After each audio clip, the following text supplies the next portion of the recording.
coisa, mas pelo menos, né, para vocês aqui na graduação, né, as principais a gente já vai fazer esse comentário. Então, basicamente, igual na semana passada, né, uma patologia benigna e uma patologia maligna para a gente estudar.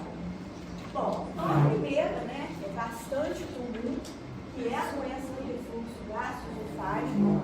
Então, a gente aprendeu semana passada que a mucosa do esôfago, né, ela não é habilitada para poder receber essa acidez gástrica, e existe essa região anatômica aqui, né, a nível, né, da término do esôfago abdominal e a região da cárdea gástrica, que a gente chama de junção esôfago-gástrica. E existem mecanismos ali, né, a gente fala que tem um esfíncter funcional, que é o esfíncter inferior, que ele vai funcionar como uma bomba anti-refluxo. O que vai acontecer? Nessa doença tem uma falha desse mecanismo anti-refluxo e faz com que esse refluxo gástrico suba além do normal.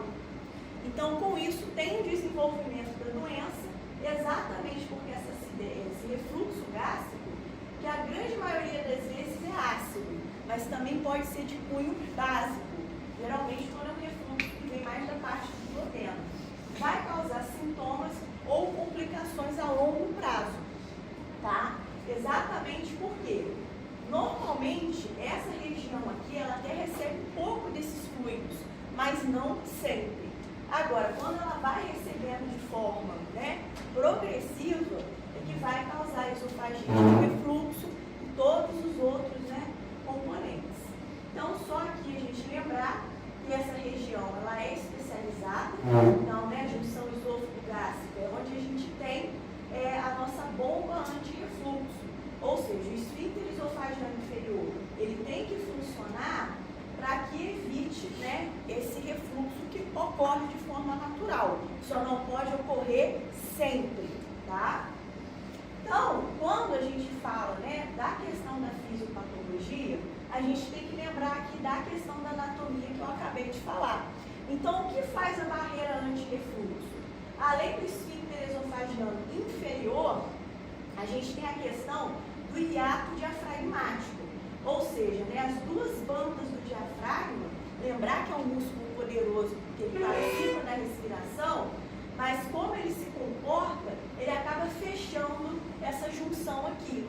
E esse fechamento, né, por causa das duas musculaturas do diafragma, é que faz com que tenha esse mecanismo anti-refluxo de forma eficiente. Só que o que acontece? Às vezes essa barreira, ela fica limitada. Por quê? A região do hiato diafragmático pode ter uma hérnia. Então, muitas das vezes, a doença do refluxo gastroesofágico vai acontecer por causa dessa hérnia de hiato diafragmático. Vai abrir mais a região e o refluxo vai acontecer de forma mais continuada. Além disso, eu posso ter problemas, né, na hora do clareamento esofágico. Então, né, a questão do pH entre os dois órgãos é muito diferente. Enquanto lá no estômago é um pH de cunho ácido, não é assim lá no esôfago. Então, isso pode ser discordante a longo prazo. E motilidade.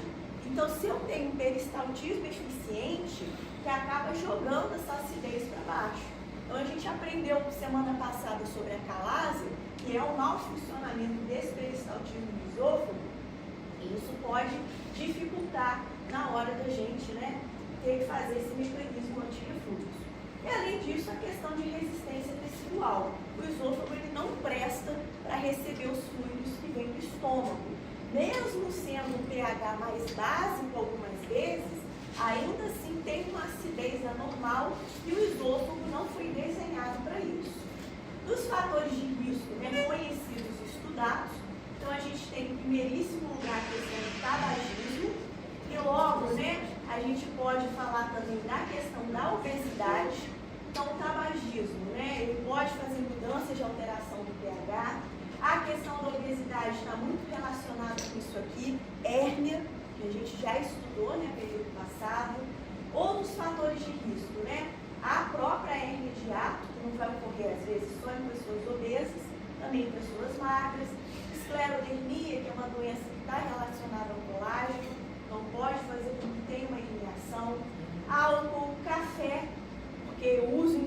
de café vai machucar aquela mucosa, e pessoas do sexo masculino são mais propensas a ter doença do refluxo do que pessoas do sexo feminino.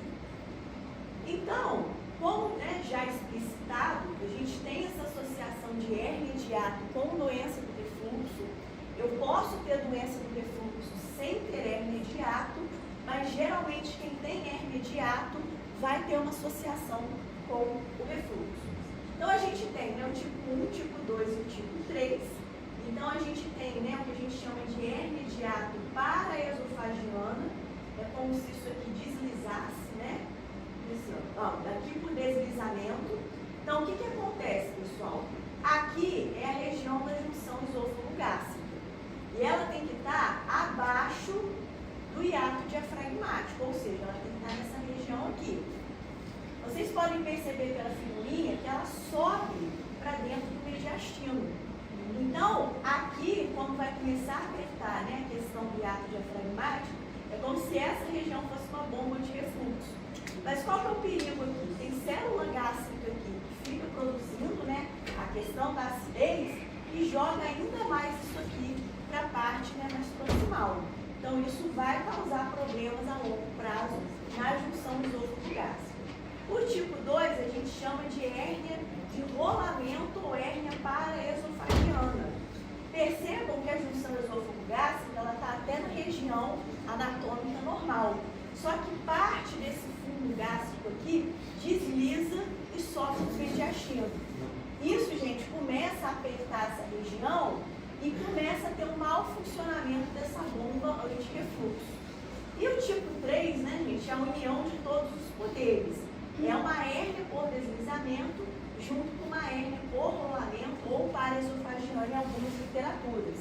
Então, aqui são os casos mais graves, até mesmo para a gente poder fazer uma resolução cirúrgica, é um pouquinho mais complicado, porque olha só, quanta coisa que a gente tem que puxar de volta para o abdômen para a gente poder colocar na região normal anatômica. Então, gente, quando a gente tem doença de refluxo gastroesofágico, primeiramente a gente tem desconfiar, não faz parte básica de anamnese, do exame físico, e a gente tem alguns métodos complementares que a gente pode chegar a um diagnóstico. Um dos métodos mais comuns e mais solicitados é a endoscopia digestiva alta. Ela não é ruim, mas ela vai ajudar mais a excluir alguns diagnósticos. Então, o que eu posso ver na endoscopia digestiva alta? A presença e o grau de esofagite naquela região que está sendo acometida, as complicações, como por exemplo o esôfago de Barré e algumas doenças associadas. pH-metria esofágica, pessoal. Então a gente faz uma endoscopia do sujeito e coloca um probe para avaliação desse pH ali da região. Então eu avalio a presença, a intensidade e o padrão do refluxo e correlacionar o refluxo com a queixa. Aqui a gente não consegue fazer uma identificação de esofagite, nem de complicações do refluxo, porque aqui, claramente a gente vai avaliar a questão de pH e não avalia a ocorrência do refluxo não ácido, tá, gente? Esse refluxo não ácido, ele não vai ser básico, aquela questão de pH. Porém, também ele tem certa acidez, mas não tão grande quanto as pessoas que possuem chamada de hipercloridria, tá? Isso aqui, gente, EED é uma sigla, gente, para um tipo de radiografia contrastada. A gente vai fazer igual na calase, um raio-x de tórax, a gente dá um tipo de contraste oral e a gente vai fazendo aquelas radiografias seriadas. É muito bom para a gente fazer avaliação de estenoses ao longo do corpo esofagiano, questão de ulcerações de hérnia atal, que a gente pode ver se foi uma hérnia por deslizamento ou paraesofagiano. Mas por se tratar de um exame contrastado, a gente não identifica o grau de esofagite, ou seja, aquela vermelhidão de mucosa, toda aquela gênese implicada com doença do refluxo. A manometria esofágica, então é um exame que era o padrão ouro na calase. Então o que ele era, gente? Coloca um probe ali para avaliação das pressões. Então é um pré-operatório para fundoaplicatura, que é a cirurgia de escolha para doença do refluxo gastroesofágico,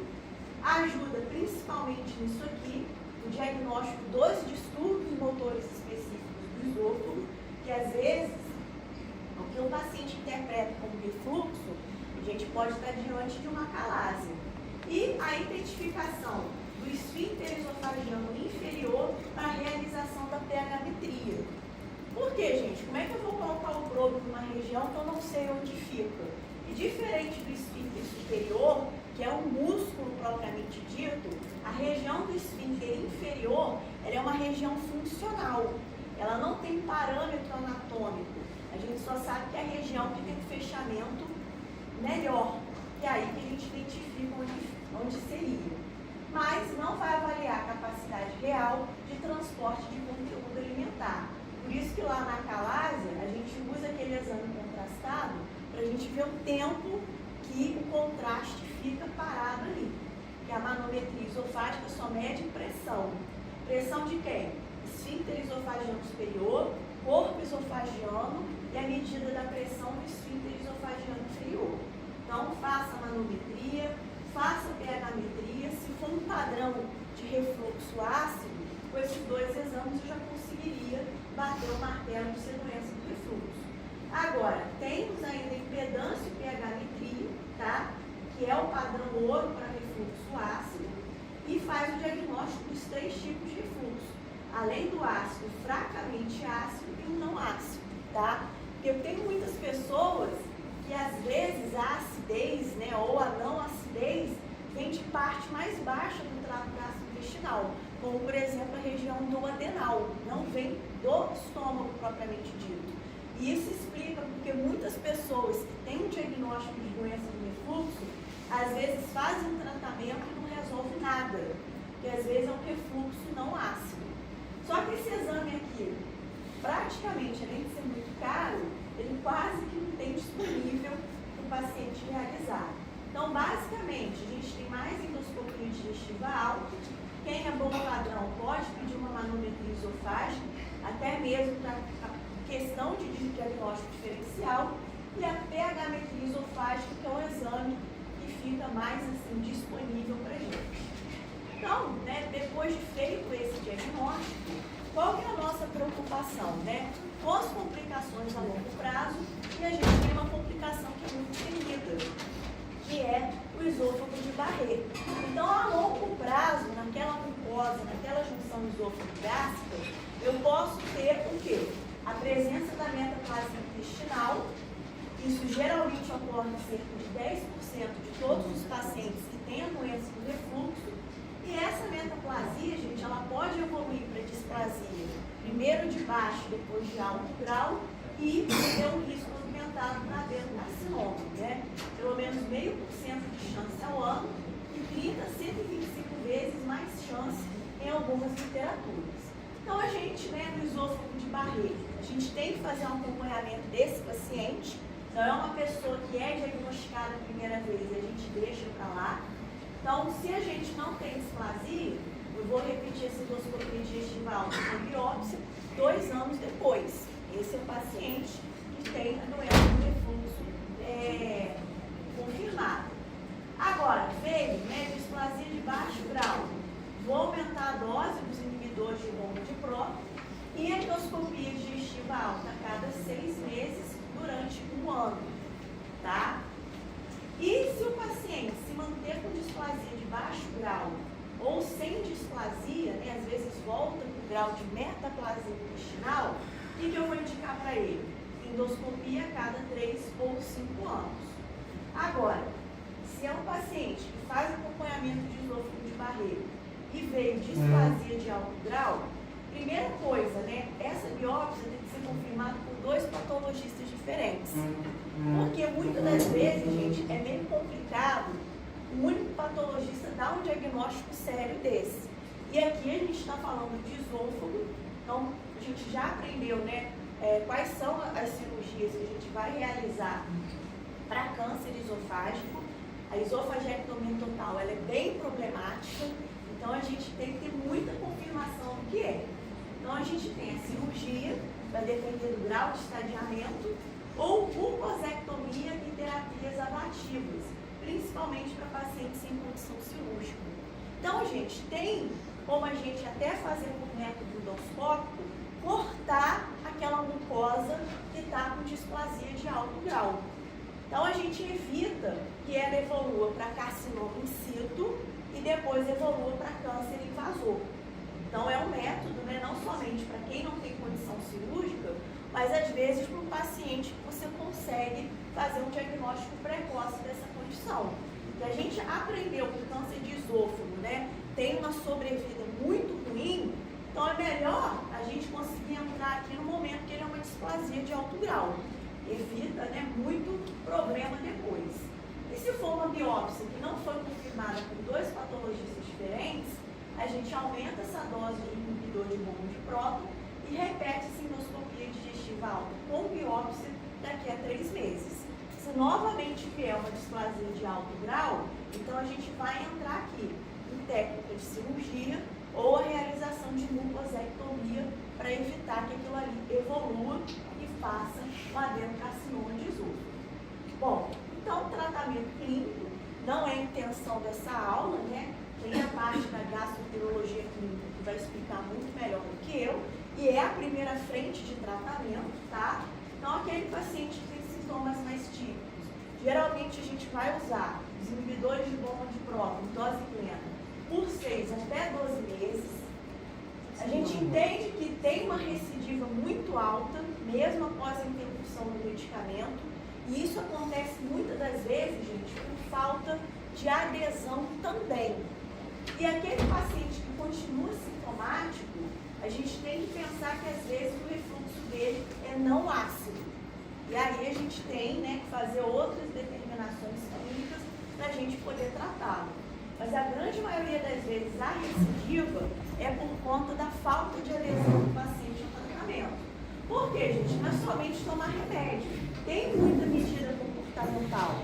Então é ficar com a cabeceira da cama mais elevada, evitar de se deitar após as refeições, esperar aí pelo menos umas 2 horas, evitar a refeição exagerada, reduzir ou cessar tabagismo, emagrecimento, se faz isso aqui, o paciente quer quebrar o consultório todo, evitar alimento gorduroso, cítrico, café, chocolate, álcool, hortelã, condimentos, bebidas gaseificadas, não pode mais tomar Coca-Cola, e alguns remédios como antidepressivos, bloqueadores de canais de cálcio, alendronato, teofilina e agonistas beta-adrenérgicos que podem piorar a questão do refluxo. Mas se o paciente tem um controle, né, das medidas de cima, ele consegue tomar esses medicamentos e viver com a doença dele de refluxo gastroesofágico. Então, geralmente, não realize isso aqui, acha que o pantoprazol vai resolver e ele não vai fazer milagre sozinho. Então, por isso que recidiva fica aquela complicação. E quando que bate no tratamento cirúrgico? Principalmente quando o paciente ele tem uma hérnia de hiato associada, então a gente consegue provar isso. E aí as cirurgias, né, são as valvuloplastias ou fundoaplicaturas. Então, as fundoaplicaturas a gente já viu um pouquinho da semana passada. Então, a gente tem os totais de 360, que a gente chama de fundoaplicatura nícia, ou as parciais de 180 a 270, que a gente chama de tupé-lynch. Por que a gente faz fundoaplicatura, pessoal? Isso daí é uma coisa que vocês já sabem responder. Por quê, gente? Vamos lá, gente. Vocês estão tímidos hoje?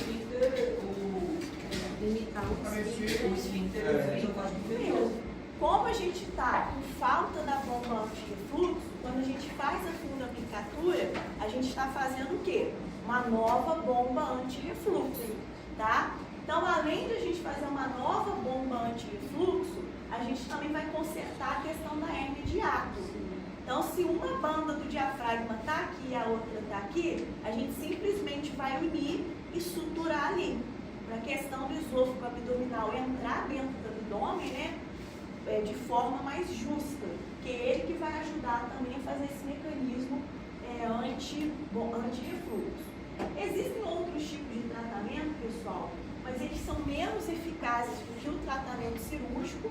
E hoje, né, esse tratamento a gente consegue fazer tudo com laparoscopia, que é uma região anatômica do abdômen bem ruim, da gente poder mexer.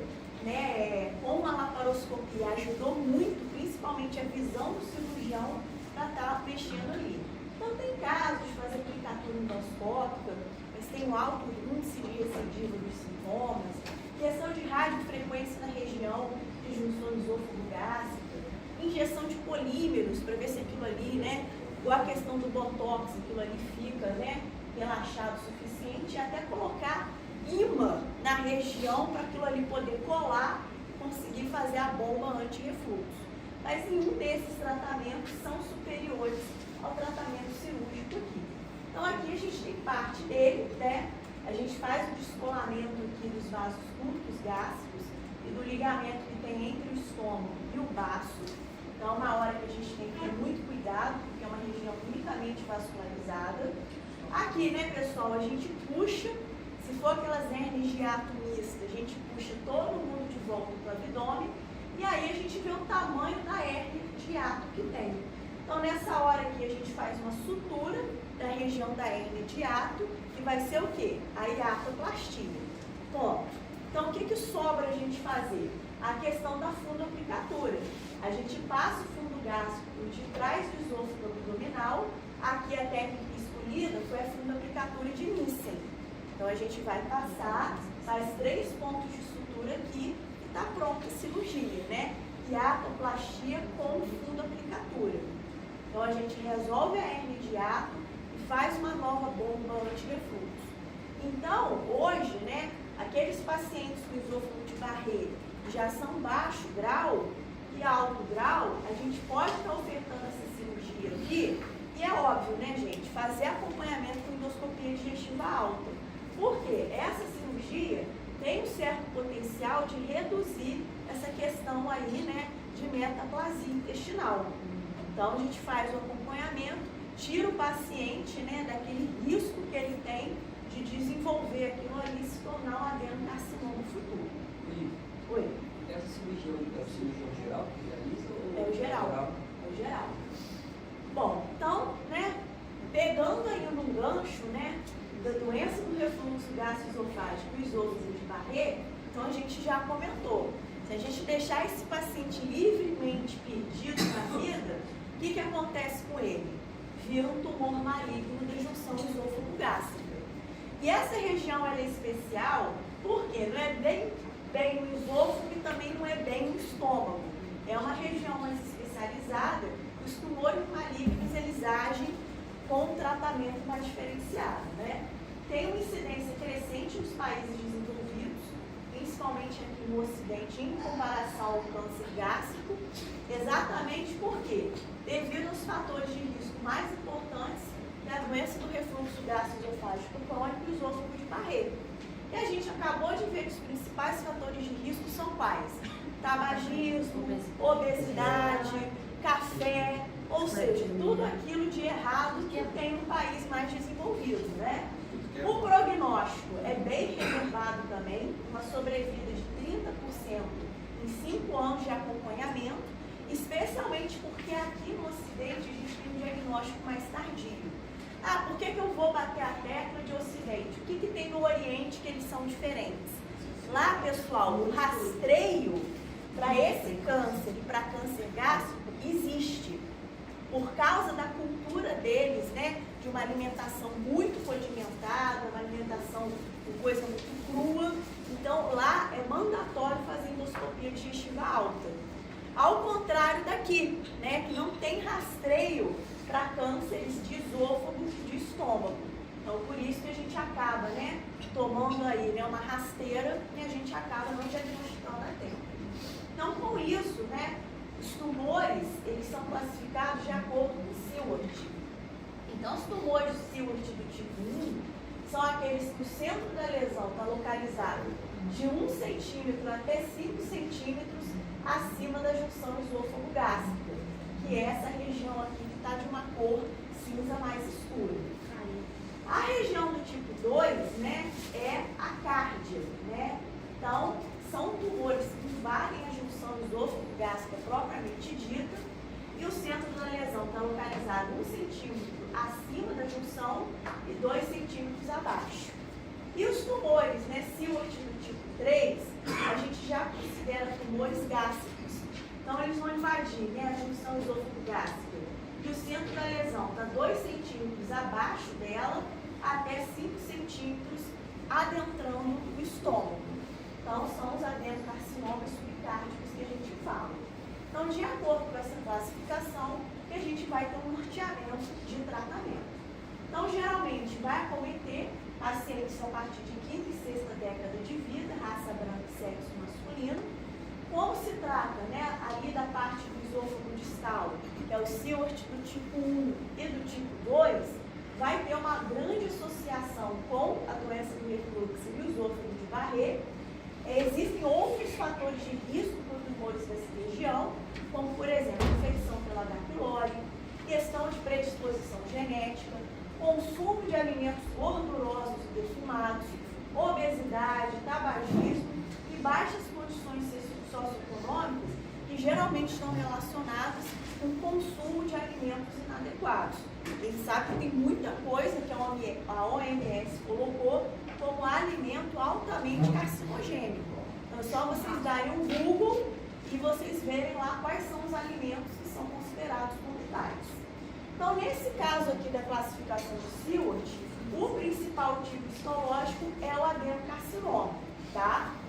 Então, o Seward do tipo 1 é aquele que vai estar relacionado ao esôfago de Barré. Então, vai ter aquela cascata natural de doença.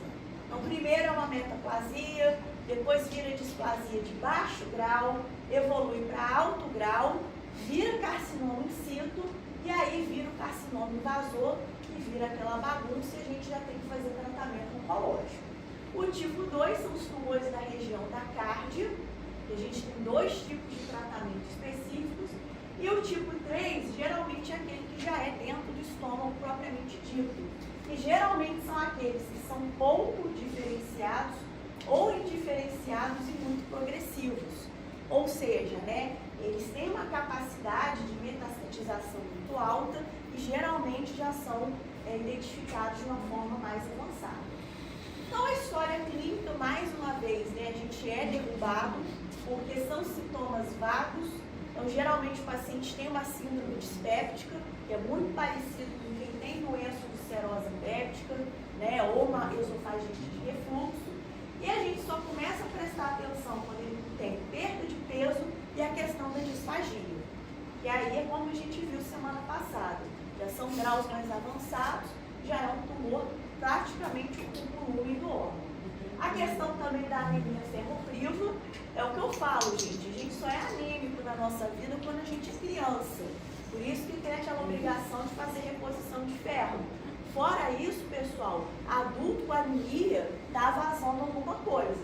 E a gente tem que pesquisar por tumor, sim. E o padrão ouro de diagnóstico é a endoscopia digestiva alta, com biópsia, né, com vários fragmentos, para que o patologista possa ter um maior sucesso de diagnóstico daquilo ali. Então, estadiamento, uma vez diagnosticado, que é o adenocarcinoma, principalmente de saber qual é o tipo de Seward, a gente vai fazer aquela avaliação pré-operatória, que são os exames de estadiamento.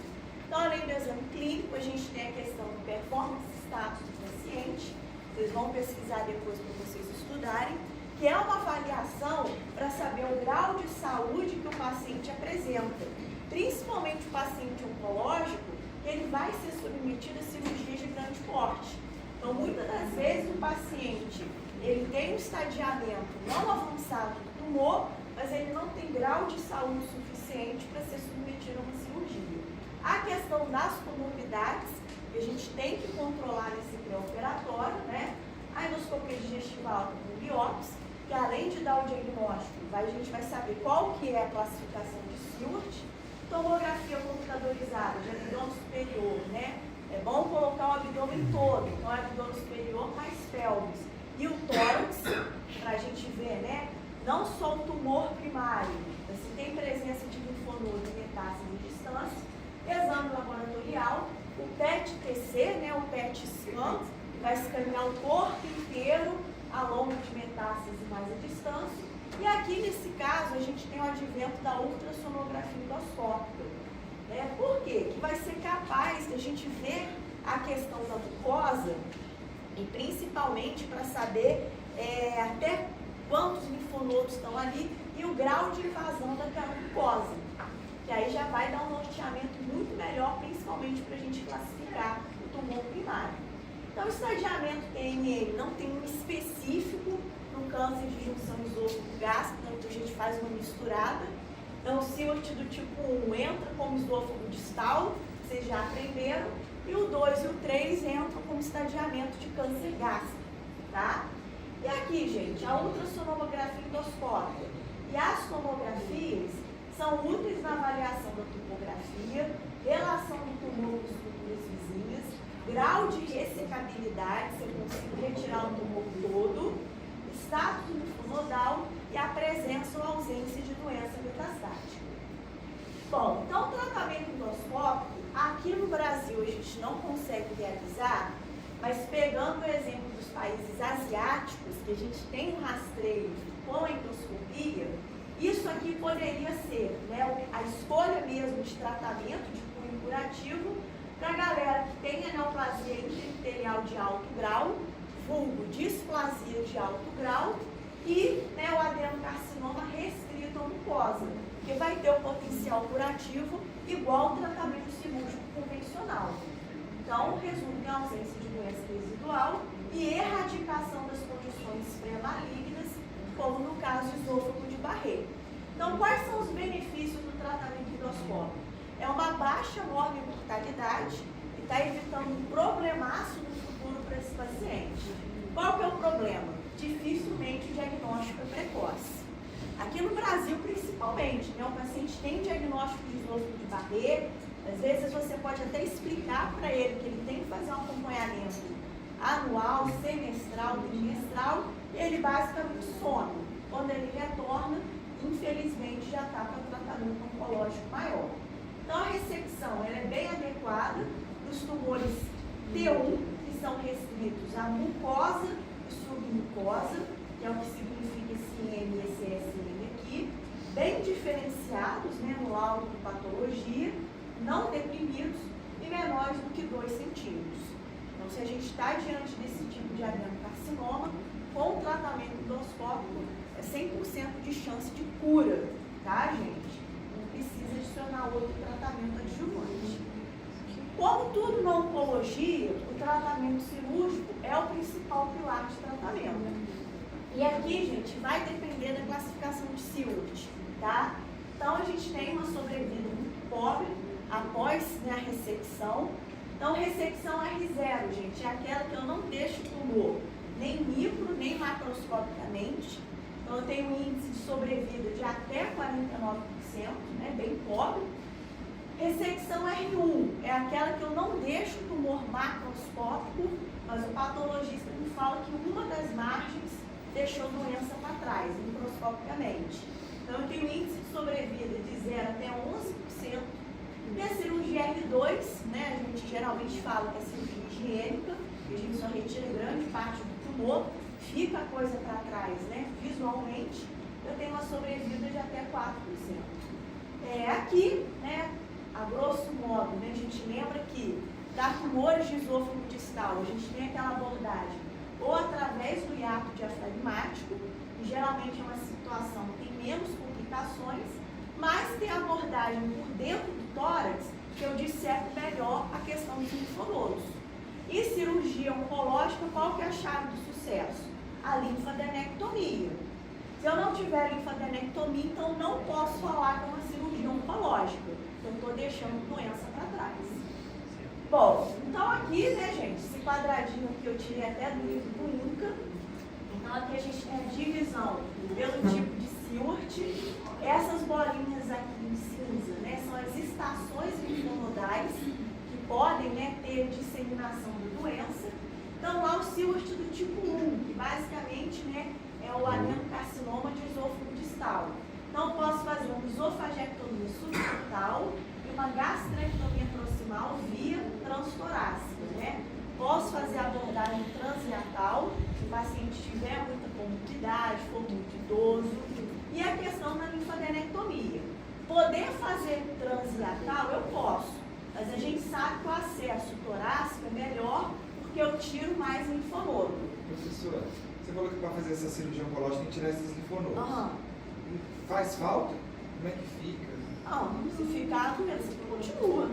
Mas como é que vocês ligam depois? Tipo assim, aqui está uma cadeia, depois tem a outra embaixo. Tirou essa daqui, aí liga de Não, novo? aí o corpo joga para outra via. O corpo se vira, tá certo? Porque senão vai disseminar a doença pro corpo todo, tá? Tipo 2, pessoal. Aqui a gente pode fazer, né? Duas técnicas. Ou a mesma de cima, esofagectomia subtotal com gastrectomia proximal. Ou eu faço a esofagectomia distal e uma gastrectomia total. Tá? Aqui eu tiro só parte do estômago ou o estômago como um todo. E mais uma vez, a linfadenectomia, né? Ou eu tiro só do abdômen ou eu tiro do abdômen do tórax, que é a recomendação, tá certo? Mas aí vai depender, né, de como está o status de saúde do paciente. E o tipo 3, que já é um adenocarcinoma propriamente dito de estômago, vai seguir a regrinha do adenocarcinoma gástrico. Ou seja, eu tenho que fazer gastrectomia total. Nossa, não entendi nada, então tem figurinha. Tipo 1, tiro metade do esôfago e parte do estômago. O tipo 2 pode ser essa mesma cirurgia do tipo 1, ou tirar parte do esôfago e todo o estômago. E o tipo 3 eu tiro parte do esôfago e todo o estômago também, tá? Aqui a gente vai ter a reconstrução em Y de Roux. Então, eu vou pegar uma alça do intestino delgado e fazer uma anastomose aqui em cima, tá? Ah, vai ficar esôfago e intestino delgado? É o que tem para poder reconstruir, certo? Bom, então aqui a gente tem um consenso, né, principalmente no cirurgia do tipo 3, que a gente faz a gastrectomia total com aquela esofagectomia mais distal, associada à linfadenectomia D2, e retira uma grande parte daquelas estações linfonodais.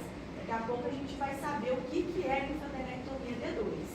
E após uma ressecção R0, ou seja, aquela ressecção que não deixa doença microscópica e nem macroscópica, os dois principais fatores preditivos de recorrência são envolvimento linfonodal, então você não fez a linfadenectomia direito, e invasão tumoral, além da muscular da mucosa.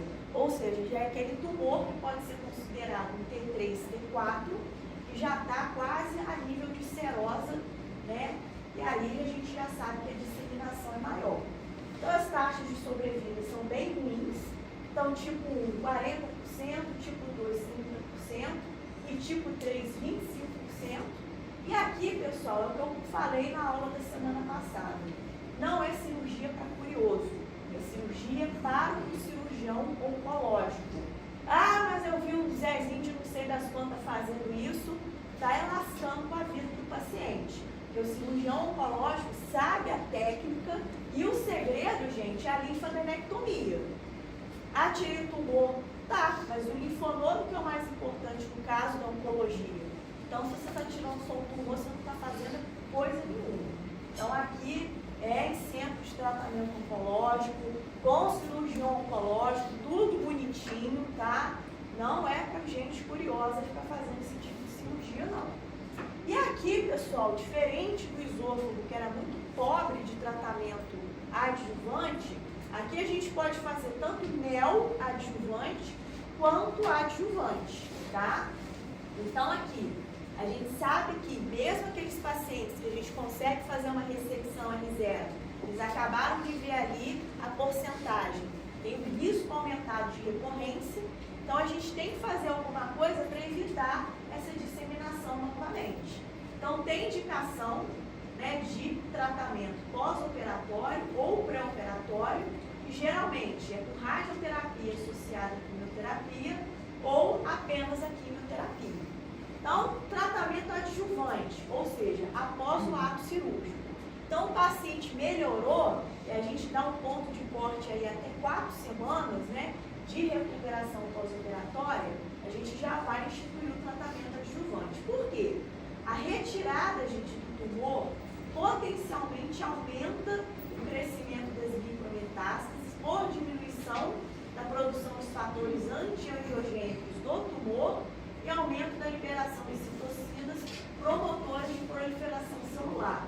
Isso é uma coisa até que o leigo fala, né? Ah, fulano morreu porque mexeram no tumor dele. De uma certa forma, não está muito errado, não. Quando a gente faz a cirurgia, aquela região ela fica empolvorosa com rinite. Então, se a gente não colocar um tratamento adjuvante, aquilo ali pode se metastatizar de forma muito rápida. Por isso, o paciente tem que melhorar da cirurgia e já começar uma radioquimioterapia, tá? O tratamento pré-operatório, gente, que é o neoadjuvante. O que a gente já aprendeu? A questão do downstage. Às vezes está no estadiamento muito ruim, eu faço uma radioquimioterapia pré-operatória e faz, né, uma diminuição do estadiamento e aí eu já posso ofertar uma questão de cirurgia curativa, né? Além de a gente fazer o tratamento precoce desse potencial de micrometástase. Aqui para o Seward do tipo 1, a gente faz um tratamento trimodal. Então, a gente faz radioquimioterapia neoadjuvante seguida por cirurgia. Então, a gente usa as 3 frentes principais de tratamento oncológico. E nos Sewards do tipo 2 e 3, tem muita controvérsia, né? O que a gente indica? Se é o tratamento neo ou se é o tratamento adjuvante, vai depender, às vezes, muito do protocolo de cada centro de tratamento referencial. Tratamento paliativo, então, infelizmente, né, os tumores de trato gastrointestinal alto, a gente tem que fazer esse tratamento, a gente tem que conversar sobre isso, né? E vai visar melhorar a qualidade de vida do paciente, né?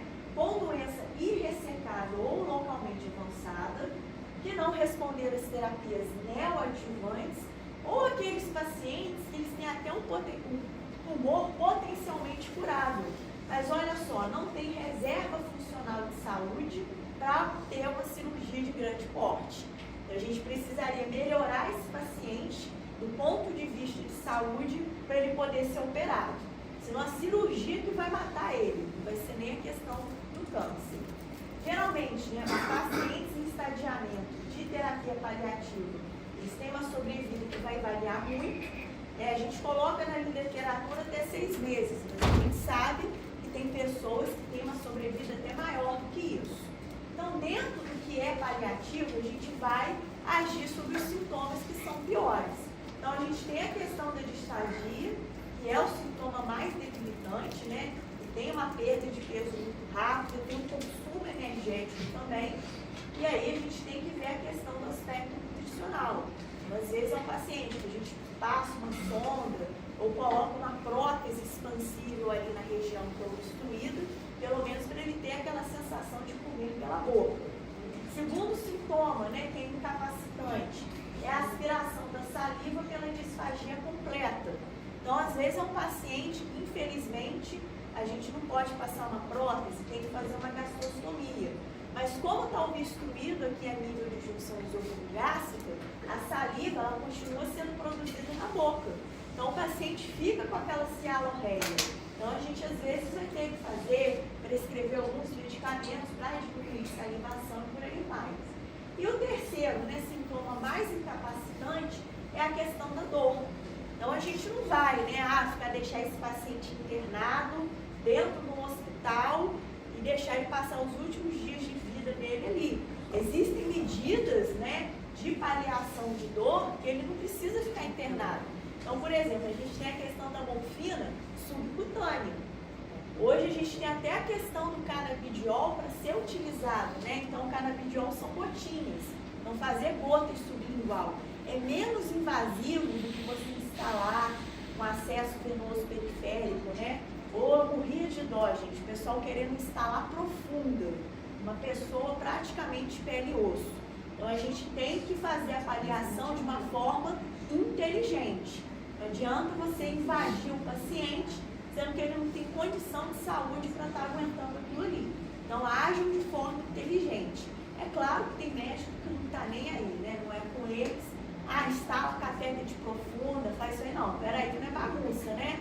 O que é a vontade do paciente também, tem que ser levado em consideração. Vamos conversar com todo mundo aí. Bom, então, medidas, né, de tratamento paliativo, a gente pode colocar uma prótese através da endoscopia para expandir ali. Então é bacana porque o paciente tem aquela sensação de poder comer pela boca. Tem a questão de sonda nasoperal, questão de gastrostomia ou jejunostomia, né? Doença irressecável, seja localmente avançada ou metastática, pelo menos nesses tipos de tumores, não tem esquema quimioterápico, né, para ser utilizado ou considerado como padrão de escolha. E hoje uma coisa que a gente estuda muito, né, são as terapias biológicas, que são bem avançadas, né, os estudos estão muito avançados, principalmente naqueles tumores que são os piores para a gente diagnosticar. Então, tumor de pâncreas, tumor de estômago, né, os tumores esofágicos também. Eu acredito que aos poucos isso aqui vai substituir a quimioterapia, né, gente? Que ajuda, mas arregaça o indivíduo, né? Se matasse só as células malignas, tudo bem. Mas abaixa muito a condição de saúde do indivíduo. E muitos pacientes oncológicos, eles morrem por causa dos efeitos da quimioterapia, né? Nem bem por causa dos tumores, não. A gente às vezes não pensa isso, foi por causa do câncer. O câncer às vezes foi indireto, às vezes a pessoa não tinha condição de saúde, já tacaram logo a quimioterapia em cima e a pessoa acaba morrendo do efeito diverso da quimioterapia. Isso é extremamente comum, mas isso não é falado, muito divulgado. Então, a gente já fazendo a ponte dos tumores gástricos, propriamente ditos, é um tumor de quarta maior incidência, né, a nível mundial, sendo a segunda causa de óbito por câncer no mundo. Então aqui a gente tem essa questão de predomínio de países em desenvolvimento ou desenvolvidos. Por que acontece isso, gente? Infelizmente, né, se eu estou num país desenvolvido, era para eu estar comendo melhor. Na verdade é o contrário, eu como muito mais porcaria, muito mais industrializado, estando num país desenvolvido economicamente. E às vezes, gente, um país considerado subdesenvolvido, o que acontece? O pessoal lá não come. Não, às vezes eles não têm acesso industrializado e obriga eles a comerem de agricultura familiar, ou seja, uma coisa mais saudável para o ser humano. E a gente que está considerado no bom, acaba comendo muito pior do que eles. Então aqui, né, a questão do câncer gástrico, geralmente, né, epidemiologia, de 7ª década de vida, sexo masculino, de países em desenvolvimento, mas lembrar que a questão da epidemiologia, ela é muito variável, isso aqui, né, a grande quantidade dos pacientes, mas pode acometer outras faixas etárias. Aqui a gente tem vários tipos, né, de classificação patológica. Eu não sei, mas eu acho que para o patologista deve ser o câncer preferido, porque eles estudam, tem várias classificações patológicas deles. Então a primeira, que é a mais comum, é a classificação de Lauer. Então o principal subtipo histológico é o adenocarcinoma, que eles classificam em tipo intestinal e o tipo difuso. Então o tipo intestinal geralmente surge de lesões pré-cursoras. Não é aquele paciente que possui gastrite crônica atrófica, que é aquela que está relacionada à deficiência de vitamina B12, de fator intrínseco, a metaplasia intestinal e displasia. E geralmente, qual que é o perfil do paciente com esse subtipo aqui? É a epidemiologia comum, homem idoso a partir de 7ª década de vida. O outro subtipo, que é o difuso, ele não precisa de lesão pré-maligna para acontecer. E por causa disso, geralmente, é mais associado a um pior prognóstico. E infelizmente é mais comum em paciente jovem. Quando eu falo desse tipo de difuso aqui, gente, são aquelas lesões que não tem nada a ver com hereditariedade. Então a gente chama, né, daquele tipo de tumor que, ai meu Deus, está me faltando a palavra, que ele não está relacionado não tem histórico na família de câncer gástrico, não. Simplesmente a pessoa tem esse subtipo aqui. Está tendo maior declínio mundial na incidência do tipo intestinal, comparado com o tipo difuso, que a diminuição vem ocorrendo de forma mais gradual. E isso, gente, é uma sensação que todo mundo está tendo. Do nada, parece que todos os tipos de cânceres sólidos estão mais comuns em gente jovem do que gente idosa. E a gente não está sabendo explicar o motivo, tá? Então, sentiu alguma coisa no corpo, já vai se rastrear o corpo todo, porque, olha, a gente não sabe dizer o motivo, mas está muito grande o diagnóstico. Então, dentro do adenocarcinoma gástrico, a gente tem fatores de risco que a gente divide naqueles que são adquiridos, ou seja, aquilo que a gente pode evitar de fazer, e aqueles fatores genéticos que, infelizmente, contra a genética a gente não tem como combater. Mas o ambiente que a gente vive, a gente tem como mudar. Então, os fatores nutricionais de cara são os principais fatores de risco para o câncer gástrico. Então, pessoal que tem grande ingesta de sal, consumo elevado de nitratos, preparo inadequado dos alimentos, né, geralmente alimentos conservados em sal, água não potável e alimentos armazenados de maneira inadequada, com falta de refrigeração. Questão do tabagismo e obesidade, né, estão implicados, a infecção pelo H. pylori e cirurgia gástrica prévia, principalmente aquelas que a gente faz derivação intestinal, que muda a conformação da mucosa do estômago.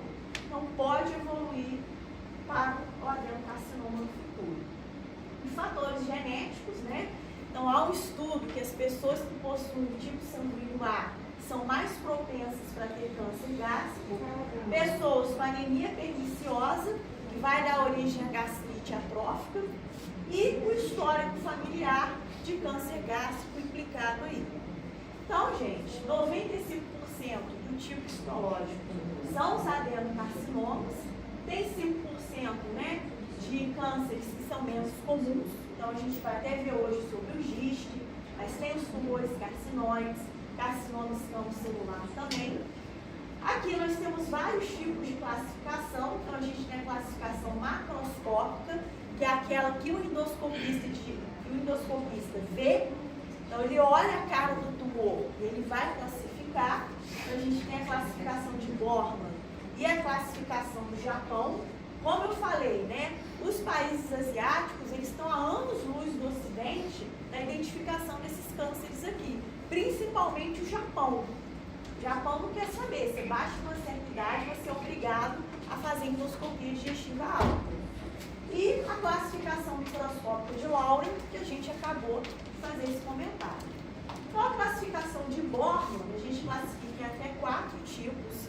Então, o endoscopista vai olhar e ele vai classificar do tipo vegetante, do tipo ulcerado, úlcero infiltrativo e do tipo infiltrativo, que muitas das vezes está associado com a chamada limite plástica. Todo o estômago se forma uma couraça, igual uma bola de futebol de adenocarcinoma, tá? Então isso daí, né, é muito ruim. Quando o endoscopista entra no estômago desse, tem essa sensação de limite plástica, infelizmente já é um paciente que vai ter que ser levado ao tratamento paliativo e não ao tratamento curativo. A classificação japonesa, basicamente, né, seria uma variação do Borman. Tem essa classificação específica do Japão, que é um dos países com maior incidência, né, de câncer gástrico. Ah, então comida japonesa faz mal? Faz. Então vai que aumenta esse tipo de câncer gástrico por causa de mudança cultural no nosso país.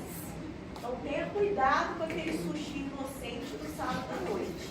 Então aqui a gente tem a classificação, né, dos tipos. Então, tipo 1, no Japão, seria o profuso, o tipo 2A, superficial elevado, 2B, superficial plano, e 2C, superficial deprimido, e o tipo 3, que é um tumor mais escavado, né, gástrico. Então, classificação microscópica, então a de Lauren. Então, o tipo intestinal, o que o patologista vai ver? Formações glandulares semelhantes aos adenocarcinomas, provenientes de outras regiões do trato intestinal. Tipo difuso, né? Tem o aspecto de anel de Sinete. Isso aqui, gente, é mais mesmo a nível do patologista. Tem a classificação de Broders, que basicamente todos os tumores têm essa classificação de bem diferenciado, é geralmente o que a gente gosta de ler, que a gente sabe que o tratamento curativo vai ser muito bom. O moderadamente diferenciado, já tem um pouco mais de dificuldade de tratar, mas mesmo assim é um bom prognóstico. E o pouco diferenciado ou indiferenciado, que a gente já sabe que vai ser mais difícil, né, por causa da questão de recorrência. é muito maior do tipo 3 e 4 aqui. Tem ainda uma outra classificação, que é de Mink, que vai classificar os tipos expansivo e filtrativo, sendo esse último aqui o pior prognóstico, e a classificação microscópica da própria OMS vai classificar em tipo papilífero, tubular, mucinoso e o tipo de célula de anel e cinete, né? Basicamente, você vai ler uma biópsia dessa, o patologista coloca uma classificação de cada, que aí agrada todas as classificações, e para o cirurgião oncológico é muito bom, porque ele fica sabendo exatamente o tipo de câncer que ele está lidando. Então, a história clínica, né, gente? De novo, a gente toma, né, uma cacetada, porque são sintomas vagos e inespecíficos, que é quando a gente poderia pegar um câncer mais precoce. Então, a gente tem a questão, né, da epigastralgia, a disfagia, né, vai ser mais para os cânceres proximais, a nível ali de cardio, vômitos persistentes, plenitude pós-prandial. E quando chega na hora do emagrecimento, é que eu falo, né, o emagrecimento não intencional, é que a gente já tem o câncer de uma forma mais tardia. Então, no exame físico, a gente tem a questão, né, da linfonodomegalia supraclavicular esquerda, que é o nódulo de Virchow, a linfonodomegalia axilar esquerda, que é o nódulo de Irish, ou a linfonodomegalia periumbilical, que é o nódulo da irmã Maria José. Isso aqui, gente, é bem raro, tá? O máximo estourando que você pode ter, talvez um nódulo de Virchow. Mas esse sinal da irmã Maria José eu nunca vi, e esse nódulo de Irish também é incomum. Agora, isso aqui, gente, já é, infelizmente, muito comum, que é a presença da ascite.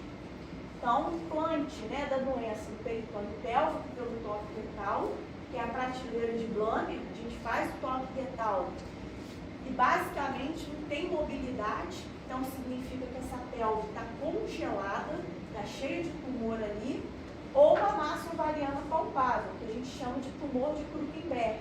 Então, é uma metástase do tumor gástrico que se implanta no ovário. E aqui, infelizmente, são sinais de carcinomatose peritoneal, ou seja, todo o peritônio parietal está cheio de doença por causa do estômago. Então, aqui, né, a gente tem os epônimos, o nódulo, né, de Virchow, o sinal, né, da irmã Maria José, que é muito controverso. Alguns livros falam que é linfonodomegalia, outros falam que é um implante, o próprio tumor de cicatriz umbilical.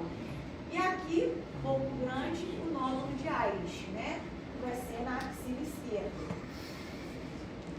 Então, aqui, geralmente os sítios de metástases mais comuns é fígado, o peritônio e linfonodos não regionais, ou os menos comuns são os ovários, pulmões, ossos, sistema nervoso central e partes moles.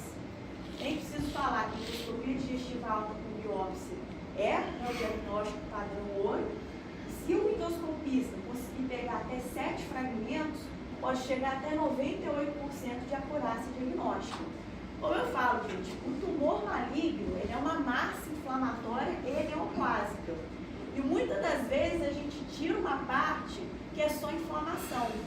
Aí vem no alvo da patologia aquela coisa inespecífica. A gente tem que biopsiar.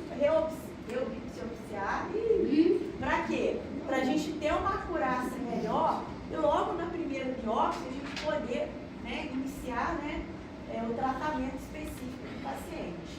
E na avaliação pré-operatória a gente vai fazer a questão de estadiamento, né? Normalmente a doença loco-regional a gente considera até o estadiamento 3 e doença sistêmica é o estadiamento 4, que aí já vai possuir a metástase distância.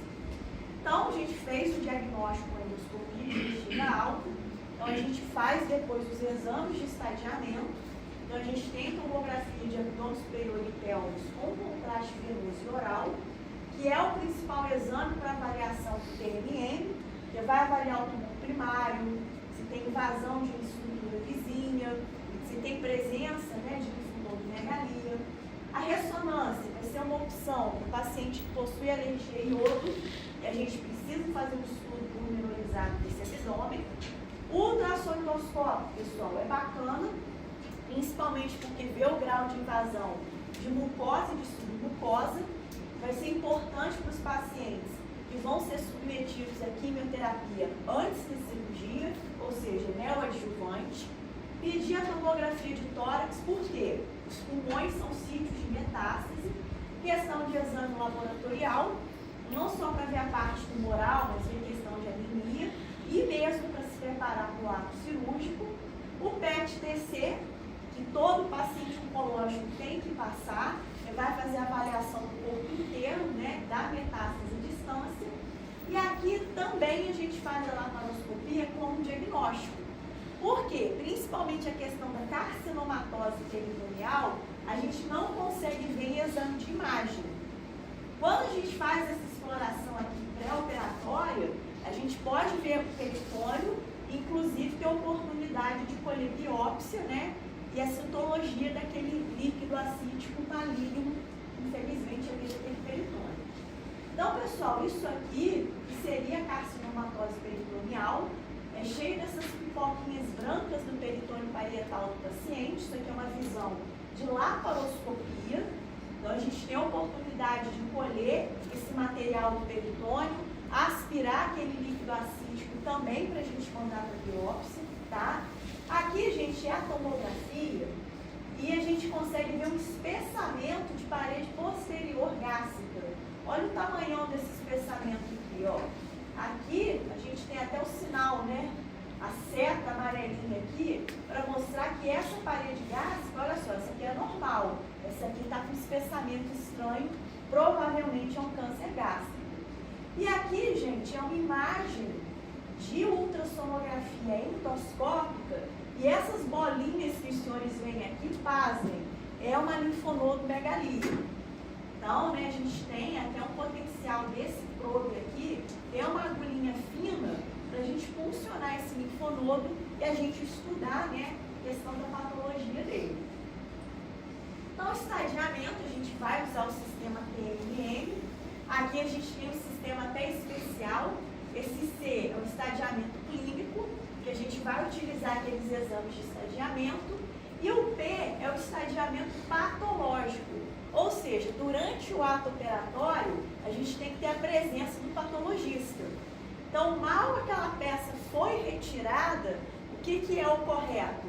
É o patologista pegar aquela peça e fazer um estudo dela. Então, a equipe cirúrgica fica de stand-by e o patologista vai avisar o quê? Se foi uma cirurgia R0, com ausência de doença macromicroscópica, se foi uma peça R1, deixou, né, doença microscópica para trás, ou uma peça R2, né, gente? Tinha presença de doença residual macroscópica naquela peça cirúrgica, às vezes, geralmente, é uma cirurgia paliativa isso aqui.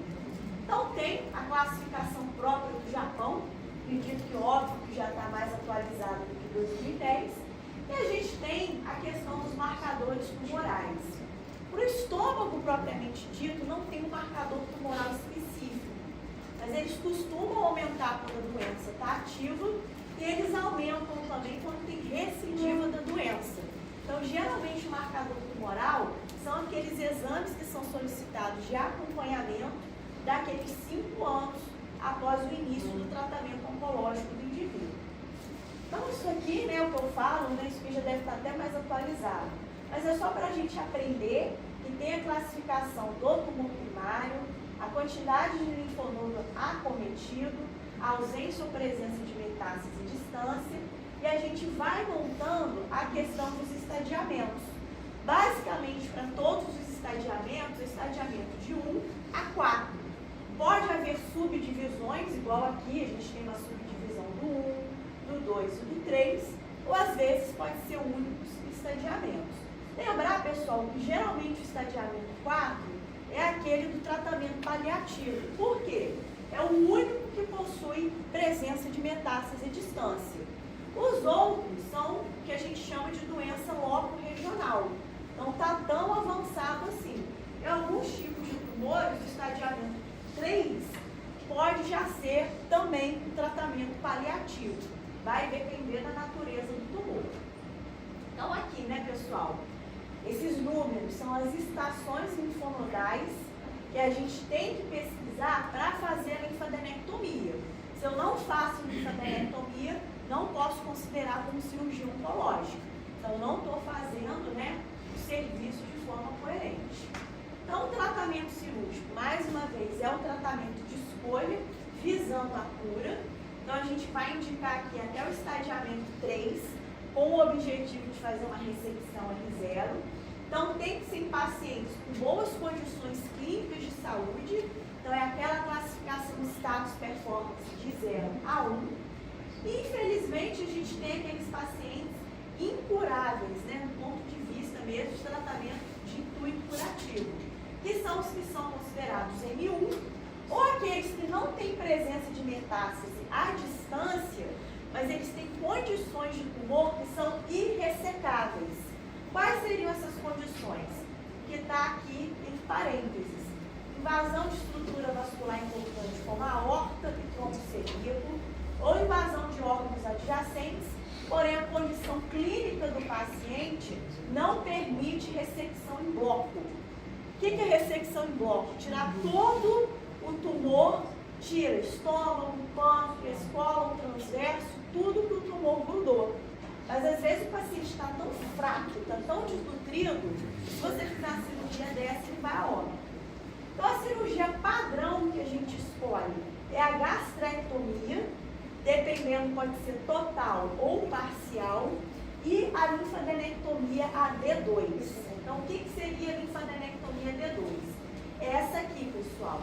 Então, GT é gastrectomia total e GST é gastrectomia subtotal. D1, gente, são aqui os números das estações linfonodais que eu vou tirar. Na gastrectomia total é de 1 a 7, e na gastrectomia subtotal tem esses números aqui específicos. D1+, a gente chama de D1 alargada. Então, a gente tem aqui, ó, que a gente vai tirar para a gastrectomia total e o que a gente retira para a gastrectomia subtotal. E a D2, os senhores podem perceber que tanto para a gastrectomia total quanto para a subtotal, tem uma maior quantidade de estação linfonodal a ser retirada. Então, por isso que a preferência vai ser pela linfadenectomia D2. Tá? Então, geralmente ela é o padrão que aumenta a sobrevida. Se eu retiro mais linfonodo, então a chance de ter uma recorrência da doença fica menor. Então, aqui, voltando agora para o tumor primário.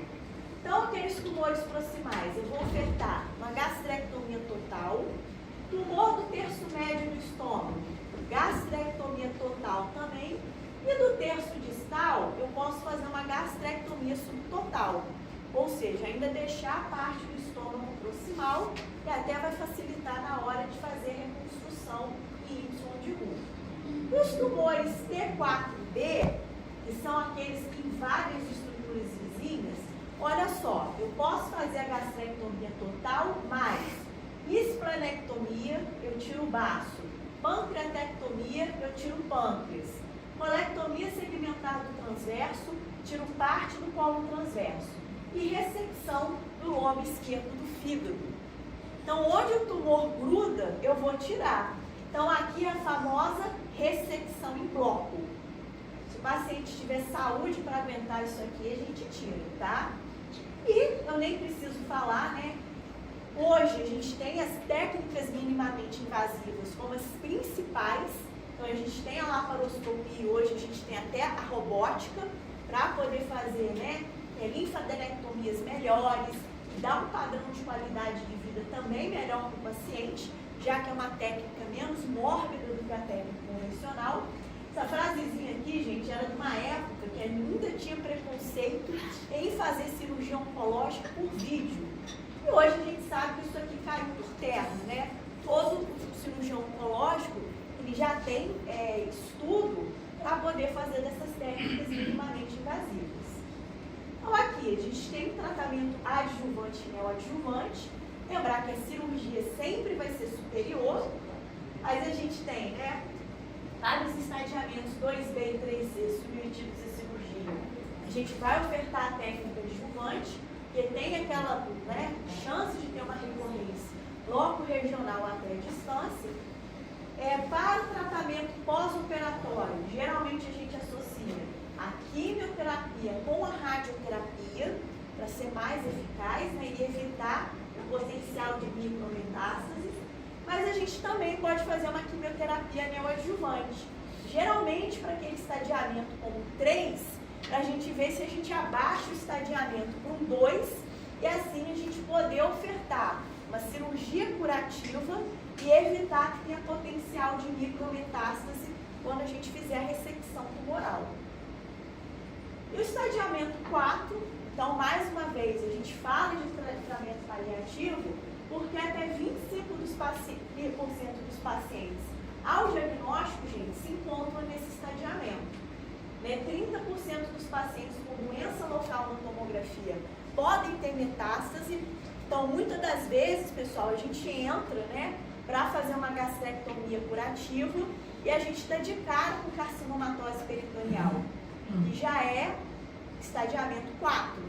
Então, a gente colhe biópsia, mas a gente aborta a ideia de fazer uma gastrectomia, que é uma doença que replica muito rápido. Então, imagina no SUS.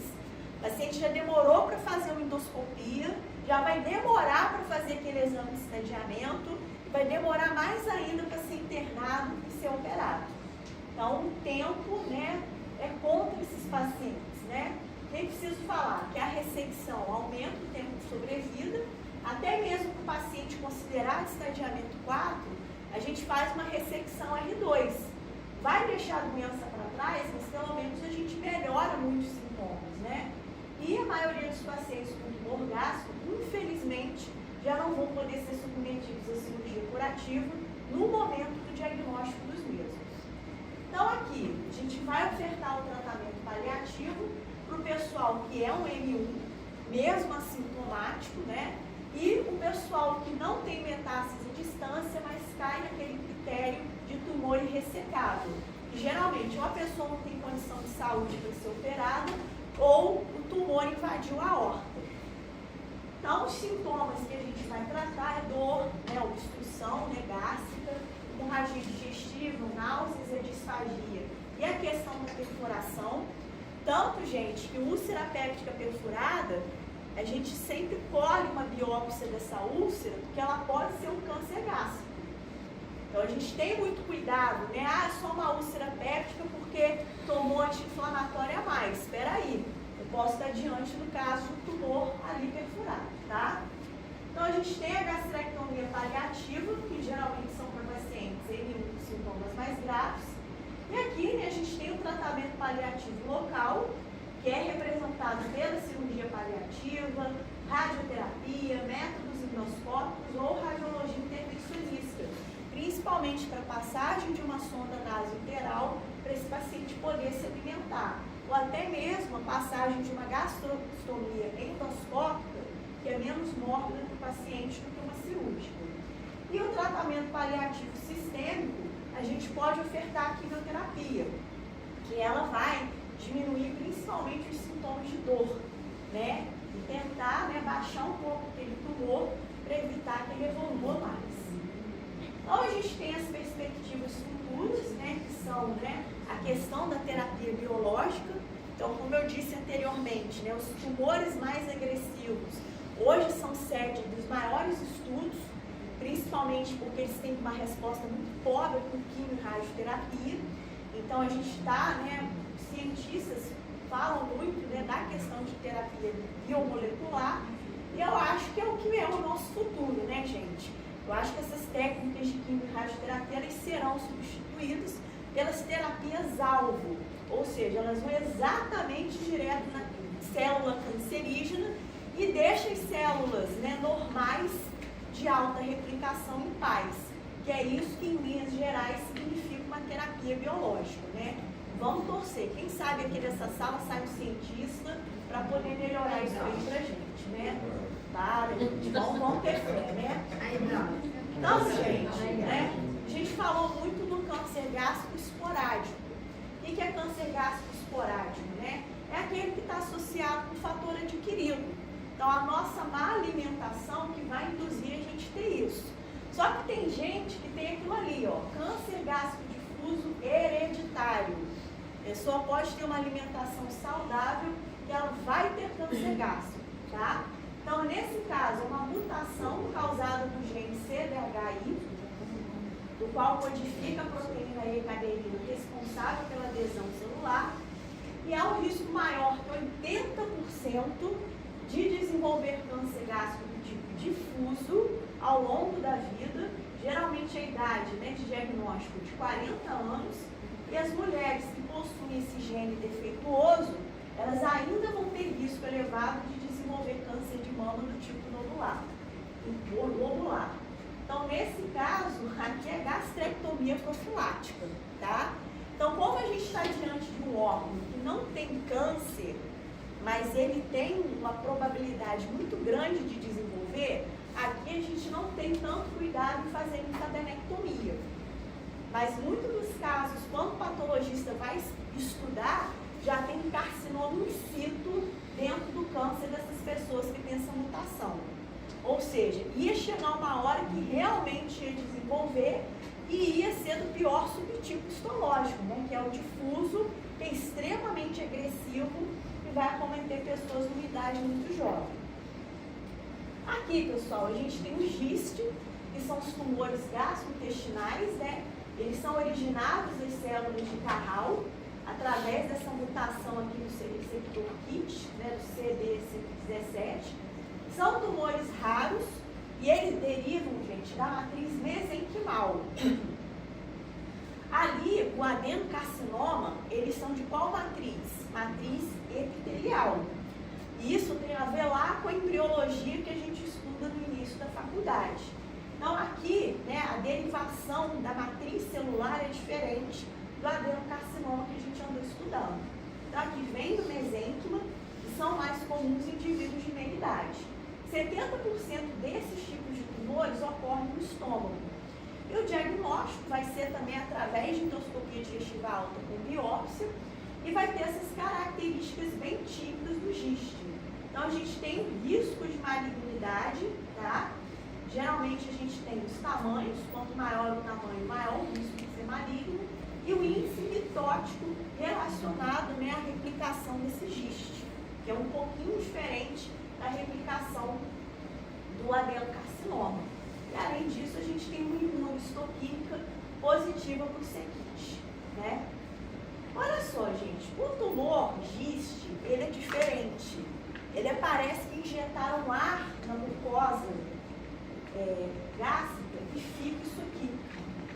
Ele é diferente do adenocarcinoma, que geralmente é ulcerado, é feio de se ver. Ele parece uma bolinha, mas não se engane, ele dá uma problemática ferrada pra gente. Então, a gente tem a ressecção cirúrgica curativa para a doença não metastática, que é a regrinha geral da oncologia, tá? Aqui a gente também vai querer, né, exame de congelação intraoperatória. Então, quando a gente faz a cirurgia, a gente já combina com o patologista para estar a tempo e vai descer aquela peça cirúrgica para ele estudar. E aqui, pessoal, ele é um tumor maligno, só que apesar das vezes você fazer uma cirurgia e ter uma recorrência dele, ele responde muito bem ao imatinib, tá?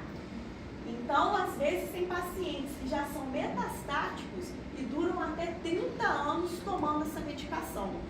Nossa. Então, é um tumor maligno, mas o comportamento dele é meio benigno. Tem umas loucuras dessa na oncologia. Então, é um paciente em tratamento paliativo, mas com uma sobrevida muito boa. E esses tumores foram os primeiros, né, que o pessoal da cirurgia oncológica começou com laparoscopia. Antigamente, gente, cirurgia oncológica era igual a cirurgia aberta. Era, né, até proscrito fazer uma laparoscopia. Hoje isso caiu por terra. Hoje a gente sabe que técnica minimamente invasiva ajuda muito, principalmente aquele paciente que não tem condição clínica de ser operado. É uma cirurgia menos mórbida. E um dos primeiros tumores, né, que derrubou esse tabu foi o GIST, né, lá do estômago.